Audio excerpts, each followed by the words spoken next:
Владата планира да го испита финансирањето на локалните самоуправи преку блок дотациите наменети за образованието, детските градинки, културата и противпожарните единици.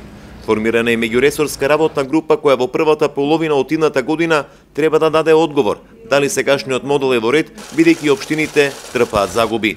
Кумулативно општините по овој основ им се зголемуваат обврските за вршењето на овие надлежности, што значи трупаат загуби.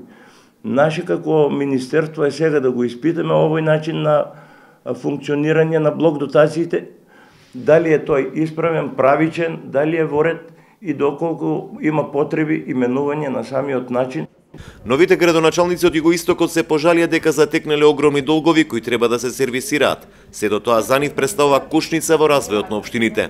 Имаме многу долгови, околу 37 милиони денари, и секојдневно ми пристигнуваат многу извршни судски решенја кои мора да се платат одма и не знам до каде ќе оде оваа ситуација. Општината имаше некаде долг према наши комитенти, према фирми кои имат работено и тековни долгови некаде околу 12 до 13 милиона денара.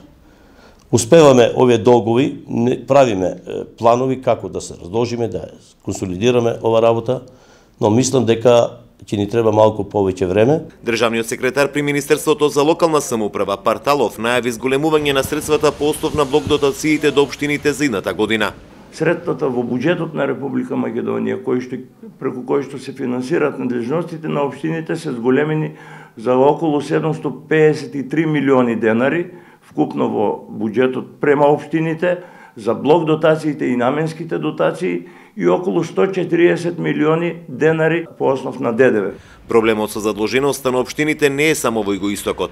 Речиси сите општини се во долгови, заради што се кочи процесот на децентрализација.